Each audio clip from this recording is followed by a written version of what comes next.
Am I the jerk for humiliating my coworker after she insulted my implants without knowing they were from a mastectomy? Posted by u/32402788189.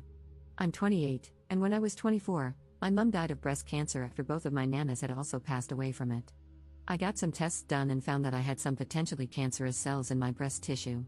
The doctor said I could either wait and see if they turned harmful or get ahead of it by having a double mastectomy. I chose to have the double mastectomy. I was warned about scarring but not the extent of it, and I ended up with scars an inch long and half an inch wide on my chest. I hated the way it looked. It got to the point where it was seriously affecting my mental health. I felt sick seeing myself and wouldn't leave my flat. I went to a therapist who did some CBT with me before suggesting I see a plastic surgeon about scar reduction. The plastic surgeon said the scars could be hidden with implants. I was naturally big, an F-cup, before the mastectomy, so I opted for slightly smaller but still fairly large DD-sized implants. They hid the scars pretty well, and I'm happy with them. My mental health improved, and I felt comfortable in my own skin again. A few months ago, I was at work having lunch with a friend while we were planning a holiday. She made a joke about my boobs exploding on the plane. She had known me before the surgery, and I knew she wasn't being mean, so I laughed. A coworker, Jill, overheard and, not knowing about the cancer situation, told everyone I'd had a boob job. She hated me from then on and made a bunch of jokes to other coworkers, calling me fake in 2 ways and more plastic than Barbie, always when I was within earshot. I asked her to stop more than once. Today, we were all having lunch, me, Jill, and a few others, and a coworker, Bob, was talking about his daughter wanting to marry a guy who has nothing going for him. I said Bob was being a little shallow. Jill responded, "Well, you'd know all about being shallow," while gesturing at my chest. I'd had enough. I said, "Do you know why I have these? A few years ago, the doctors found potentially cancerous cells in my breast tissue. I was advised to get a double mastectomy and was left with huge, ugly scars on my chest. I saw a therapist and a cosmetic surgeon, who advised me to get implants to hide the scars, and I did, just so I could look at myself in the mirror without crying. So maybe next time you want to judge someone for having cosmetic surgery, you should ask them why they had it first." Feeling like that was a mic drop moment, I picked up my food and left. Someone from the lunchroom came to talk to me, saying Jill was just joking, that I was being oversensitive and a beach about it since Jill didn't know about the cancerous cells. I replied that maybe Jill shouldn't have been a beach to begin with. Now, at the end of the day, half the office seems to side with Jill and the other half with me. Am I the jerk here? Relevant comments. Commenter. Not the jerk. Jill shouldn't be commenting on her coworkers' bodies.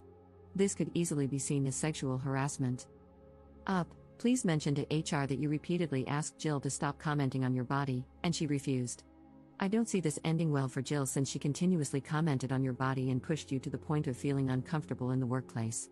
Op's response. I don't have any record of it. I only ever spoke to her about stopping in private. The 4 times I asked were in the lift, twice the stairwell, and the women's bathroom, all places without cameras, so the only person who can confirm I asked her is Jill herself. I can prove she's been making comments about my body by asking any coworker she spoke to, but I can't prove I asked her to stop. Op adds an edit to her post.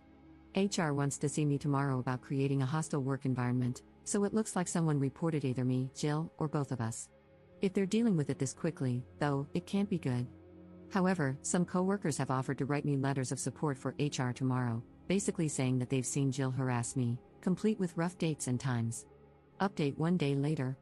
For the rest of the day, about a third of my office came up to offer support, while the rest told me that Jill was just joking around and that I was being a beach.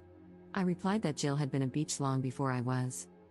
I then received an email from HR requesting a meeting the following day. When I called for clarification, they mentioned a hostile work environment. Note, this is apparently an American term and holds little weight in England, but it's what was said over the phone. I recognized the name of the person who signed off on the email, Debbie, who happened to be Jill's friend in HR. That gave me a pretty good idea of who had reported me.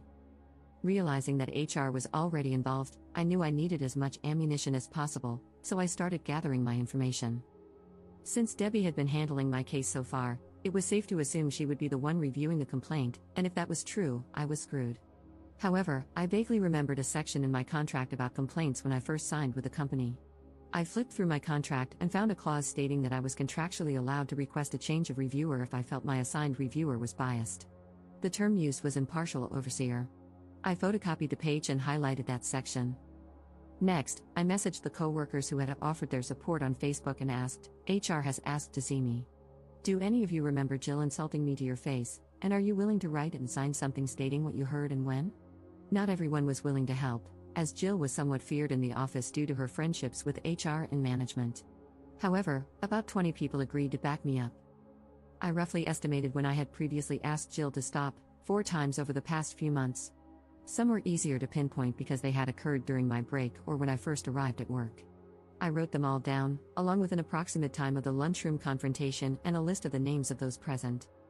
The next morning, I arrived at work slightly early.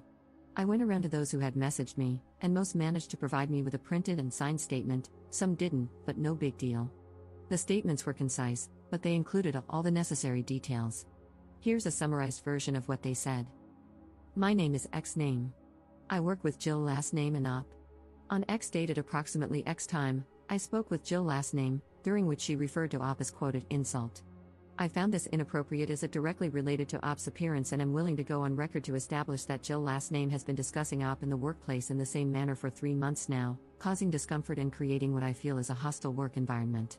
Signed X name. I ended up with about 16 signed statements, all from different people. One person had even witnessed the lunchroom confrontation with Jill. Some co-workers included bullet-pointed lists of everything Jill had said to them about me or others. Apparently, Jill had also made comments about a co-worker's weight and something anti-Semitic about another co-worker's nose, all of which were documented in these statements. Our office had about 45 people, so while 16 wasn't a majority, it was still a significant number. At 10 a.m., I was called to HR. I took the signed statements, the photocopy of my contract, and my notes in a folder. When I arrived, Debbie was the one handling the meeting. She got up from her desk, ready to lead me into another room. I immediately turned to the other HR worker in the room and asked, "So, is my meeting with you, then?"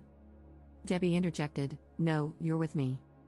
I responded, "That doesn't sit well with me, as my contract states I have a right to an impartial overseer." As I spoke, I took out the photocopy of my contract.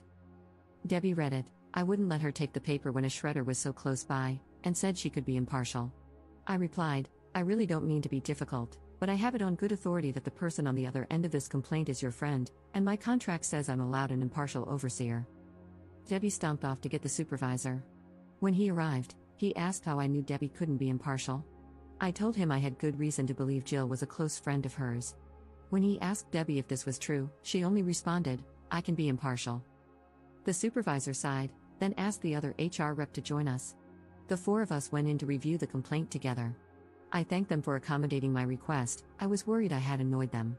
Debbie, on the other hand, looked homicidal. Clearly, she had anticipated firing me or at least recommending my termination. The interview lasted over half an hour, with them asking the same questions in different ways. Here's a condensed version of how it went. Q. You said outside that you think Jill last name reported you. Why is this? A. Jill has had an issue with me for about 3 months now. Q. Why didn't you come to us when you realized Jill had an issue? A. I had no issue with her. Q. What issue does Jill have with you? A. 4 years ago, a specialist identified potentially cancerous cells in my breast tissue. I had surgery to remove my breast tissue, thereby removing the cells and the risk. After the surgery, I was left with large scars on my chest. I went to a therapist for low self-esteem and depression. The therapist suggested a plastic surgeon, who recommended breast implants to cover my scars. All of this is in my medical history, which you have a copy of in my file and my full permission to review. Jill found out about my breast implants but didn't know about the cancer. She had a problem with my breast implants and decided to communicate this problem to our coworkers. Q. Why do you feel this is true? A. Here are 16 signed statements from different coworkers, all testifying that Jill told the entire office about my breast implants on the day she found out and has since made frequent comments about them. They include quotes of what Jill said and rough dates and times. Q. Rough dates and times? A. No one knew this would escalate to such an extent, so no one really took notes as and when it happened. Q. What event or events do you think directly led to this complaint of harassment? A. For me, harassment began when Jill told everyone about my breast implants without my consent. As for the complaint placed against me, it was probably what happened at about X time yesterday in the lunchroom.